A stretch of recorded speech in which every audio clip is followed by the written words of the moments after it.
Salut les gens, c'est Starpu. Aujourd'hui on se retrouve pour une nouvelle vidéo qui sera un tuto modélisme. Alors pour ceux qui ne me connaissent pas, ça fait 25 ans que je peins des figurines pour le jeu, parce que je suis un joueur avant tout. Donc j'ai développé des techniques de peinture rapides et efficaces. Je me suis dit que j'allais vous en faire part, tous les tutos que j'ai pu faire jusqu'à maintenant ayant disparu au fil de l'évolution technologique des supports informatiques. Le jeu qui actuellement occupe la plupart de mon espace ludique, c'est le jeu Gaslands. Donc c'est un jeu de course de voitures post-apocalyptique. Donc ça se prête bien au type de peinture que je vais vous présenter dans ce tuto. Donc là, la technique de peinture que je vais vous présenter, c'est une technique de vieillissement exagéré de figurines en acier peint. Donc ça semble un peu réducteur vu comme ça, mais il faut savoir que dans le milieu de la figurine, c'est pas ce qui manque. Entre les chars, les pièces d'artillerie, les véhicules, les robots, les armures mécaniques, les bâtiments métalliques, enfin bon, les exemples, c'est pas ce qui manque. Donc c'est une technique de peinture qui, à mon sens, est assez utile. Donc là, dans un jeu comme Gaslands, où le but c'est de peindre des véhicules, je pense que c'est très approprié. Alors, quelques restrictions quand même sur l'utilisation de cette technique.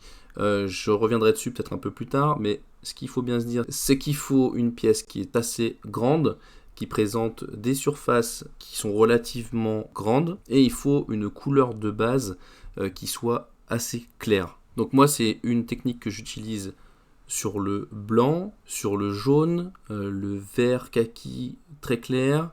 Je l'ai utilisé aussi sur du bleu très clair. C'est une technique qui marche pas du tout sur le rouge ou sur le vert olive. Donc voilà, donc vous allez voir au fil du tuto pourquoi sur certaines couleurs ça marche bien et sur d'autres pas du tout. Donc la figurine qu'on a choisie aujourd'hui pour le tuto, c'est un tank Seconde Guerre mondiale à l'échelle 1/72e. Donc c'est ce qui colle assez près à l'échelle Hot Wheels ou Majorette sans être trop gros, parce que sinon on avait le 1/64e, mais ça prend beaucoup de place sur la table et ça fait vraiment disproportionné par rapport aux autres véhicules. Donc ça c'est un char post-apocalyptique qui est donc on va dire un rebut qui a été récupéré et détourné de son usage principal pour faire des courses à la mort. Ma technique de peinture s'y prête tout particulièrement. Là, je vous l'ai mis sous couché, donc moi je fais toujours une couche d'après Games Workshop noir ou blanc. Donc là, c'était un après noir, et après, j'ai passé de la bombe de peinture Army Painter qui s'appelle Necrotic Flèche. Donc c'est un... Là, sur la photo, on le voit beige, enfin bon, ça dépend du réglage de votre appareil. Mais voilà, il fait un peu beige, beige-vert, sachant que le but final est de faire un char plutôt proche des tons du vert kaki. Donc voilà, c'est de la figurine faite pour le jeu, donc c'est de la figurine qui va prendre des chocs, qui va s'user, qui va se patiner avec le temps. On peut voir que l'état de surface n'est pas nickel. Là, avec l'éclairage très fort et très direct, déjà ça crame un peu les couleurs. Et aussi, on voit ressortir tous les petits défauts d'état de surface. Donc il ne faut pas s'inquiéter sur la figurine finale, une fois sur la table, ça ne se voit plus du tout. Ensuite, j'ai fait un petit lavis de verre, donc c'est le Traca Green. Moi, je dois avoir 8 générations de gamme Citadel dans mon placard. Donc je ne vous garantis pas que cette couleur existe encore, mais bon, voilà, c'est ce que j'ai utilisé. Après, je pense qu'un vert un peu plus désaturé aurait été plus approprié, mais bon, c'est vraiment pour la base. Donc c'est une couleur qui va très peu se voir une fois que le travail sera fini. Donc là, l'idée c'est quoi? L'idée c'est de relever un peu ce vert qui est très pâle et très désaturé, et de lui redonner un peu de peps et de lui redonner un peu de saturation, tout simplement. Donc dans la logique, c'était de partir du principe que mon vert de sous-couche est le vert usé, le vert patiné, le vert délavé au soleil, et que mon vert la vie est la couleur d'origine du tank. Voilà, en termes de répartition des couleurs, je me suis basé sur les creux, toutes les parties un peu ombragées, les parties un peu basses du tank, et puis ça permet de faire ressortir les détails, de faire une première manœuvre pour faire ressortir les détails. Donc ensuite, j'ai posé mon aplat de couleur secondaire. Ma couleur secondaire sera ma couleur métal, qui fera opposition à ma couleur carrosserie. Donc il faut savoir que sur un tank, quasiment toutes les parties du tank sont peintes pour améliorer le camouflage, mais pour améliorer la visibilité d'une figurine de jeu, on va quand même se permettre de faire des détails d'une autre couleur, voilà, que ça donnera un petit peu plus de relief à la figurine finale. Donc là, j'ai peint par exemple le canon de l'arme en couleur métal, alors qu'il aurait été peint couleur carrosserie sur un tank normal. Ensuite, on va faire le lavis sprouch, hein, comme on appelle ça dans le jargon. Donc là, on va prendre un lavis Games Workshop noir. Je sais pas comment ça s'appelle maintenant, mais moi j'ai le Noon Oil. On badigeonne bien volontiers. Donc le but, c'est d'éviter quand même de faire des trop gros amas de noir.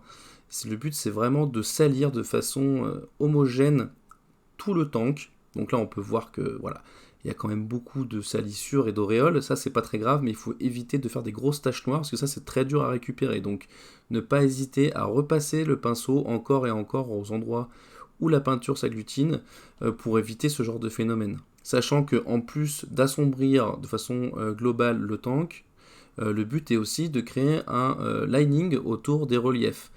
Donc pour créer plus de volume, comme on a pu faire avec notre lavis vert l'étape d'avant. Alors je sais qu'il y a des inconditionnels du lavis Devlan Mud, hein, comme on l'appelait à mon époque, donc je parle de ce lavis un peu marron foncé qu'on trouve chez Games Workshop, hein, dans la même gamme. Je le déconseille vivement, je ne le répéterai jamais assez. Évitez ce lavis, il est réservé à des utilisations très précises. Il ne faut pas faire du lavis sprouch avec du Devlan Mud, parce que déjà que là on a deux couleurs qui tirent vers le gris, des couleurs assez proches, c'est important qu'elles se différencient par le traitement. Si on vient mettre du Devlan Mud là-dessus et on uniformise ces couleurs avec cette teinte marron qui va complètement tout mélanger, faire une espèce de teinte marronasse, on perd toute la lisibilité de la pièce. C'est vraiment un carnage. Donc évitez à tout prix cette couleur. Réservez-la par exemple à un traitement particulier. Donc vous pouvez vous dire que vous allez par exemple traiter votre métal avec une peinture métallisée et mettre du Devlan Mud sur cette peinture métallisée, mais venez pas mettre du tout de Devlan Mud sur votre carrosserie dans ce cas-là, quoi. Il faut à tout prix éviter de faire un traitement global avec ce Devlan Mud, parce que sinon après ça demande des artifices assez compliqués, notamment avec des couleurs très saturées pour contrebalancer, pour arriver à garder un peu de cohérence et de lisibilité de la pièce. Bon voilà, ça c'était mon petit coup de gueule contre les gens qui font un usage abusif du Devlan Mud. Ensuite, on va passer à l'étape qui donne tout le cachet à votre tank. Donc ça marche sur pas mal de figurines à différentes échelles. J'utilisais beaucoup cette technique sur des figurines en 32 mm. Là, on est sur du 1/72e et ça marche pas mal. Par contre, les conditions, c'est que il faut que les surfaces soient assez grandes. Et c'est mieux si on a des angles assez marqués quand même, avec des arêtes assez vives. Donc c'est la technique qu'on appelle de la mousse de blister. On peut utiliser aussi, pour les échelles un peu plus grosses, du Scotch-Brite, hein, parce que le blister va peut-être faire plus des taches uniformes plutôt que vraiment créer ce côté moucheté qu'on recherche.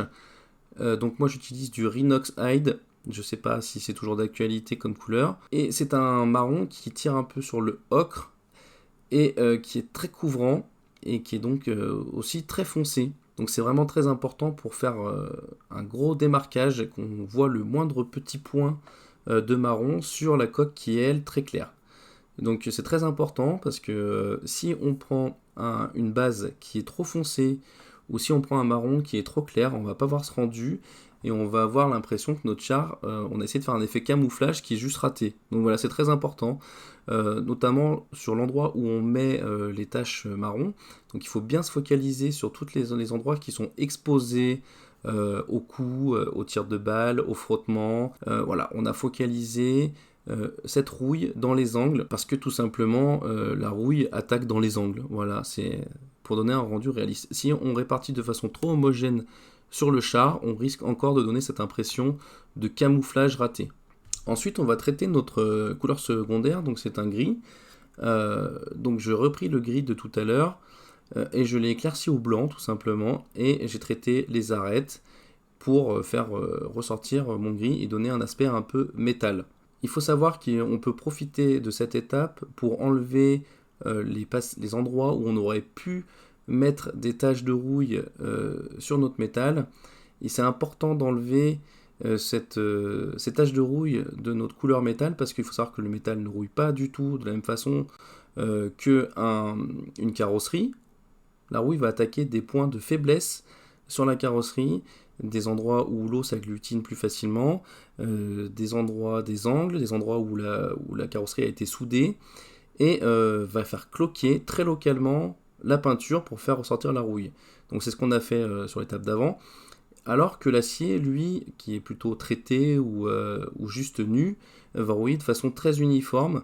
Et donc c'est important pour améliorer la lisibilité de la pièce que les deux matériaux qui sont la carrosserie et le métal, c'est important que ces deux éléments soient traités de façon très distincte pour améliorer la lisibilité globale.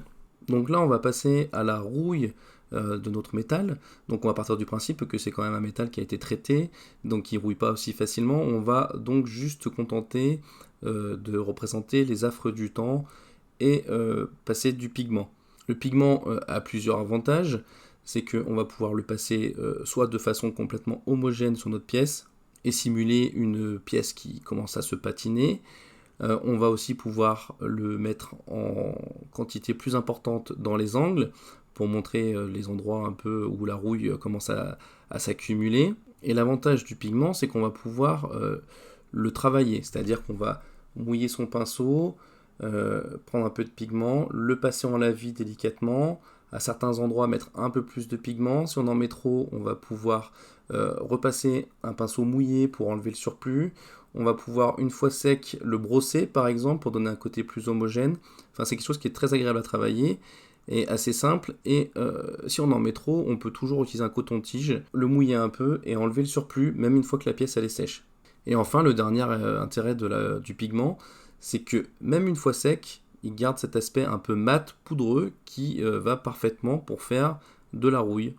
Ensuite, on va utiliser encore cette technique du pigment pour faire la poussière. Donc effectivement sur la photo, ça rend pas bien parce que c'est pas sec. Vous verrez sur les dernières photos que ça rend nettement mieux. Donc ça, c'est un pigment pas d'une gamme de modélisme, c'est du pigment qu'on peut acheter en boutique d'art. Alors il faut savoir que les pigments en boutique d'art sont beaucoup plus gros, ce qui fait que c'est beaucoup plus difficile à travailler au final par rapport à un pigment Vallejo qui est prévu pour le modélisme. Si on le dilue trop, il va tendance à faire des petits points, il va mal s'étaler par rapport à un Vallejo. Donc si vous avez l'occasion, achetez plutôt un pigment prévu pour le modélisme. Ensuite, on va passer à une étape qui n'est pas forcément complètement indispensable. Moi, je sais que j'aime bien la faire. C'est en plus de notre lavis noir qui s'est mis de façon un peu aléatoire sur la pièce, j'aime bien repasser un coup de lining avec cette couleur. Donc ça, c'est une patine marron de la gamme Prince Auguste. C'est une peinture qui est très particulière. Elle est très épaisse en étant très peu couvrante. Et elle peut s'utiliser très diluée ou alors quasiment pure. C'est assez particulier. Donc moi, là, celle-là, je l'utilise assez diluée sur mon pinceau. Et je viens contourner mes pièces. Donc là, j'étais pas content du rendu autour des écoutilles, des trappes qu'on a sur le char. On avait du noir qui était trop peu présent et des fois du vert un peu trop saturé. Donc pour homogénéiser et rendre plus de réalisme, j'ai utilisé cette patine marron. Et du coup, ça donne un côté un peu crasseux, un côté un peu rouillé, et qui va très bien avec ma couleur que j'ai mis en tampon pour faire ma rouille. Donc voilà, vous voyez qu'en très peu d'étapes, on arrive à avoir un char très convaincant qui est fini. Donc là on le voit à côté de mon pick-up du même sponsor, donc on peut voir que le pick-up a été peint avec une autre couleur à l'aérographe, ce qui fait qu'on n'a pas tout à fait le même vert, mais bon ça s'accorde très bien parce que c'est le même style de peinture. Et puis ça nous fait une petite team qui est prête à en découdre sur les circuits.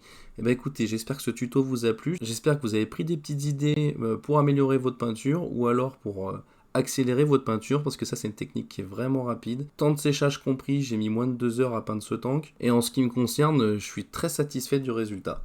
Merci, à plus.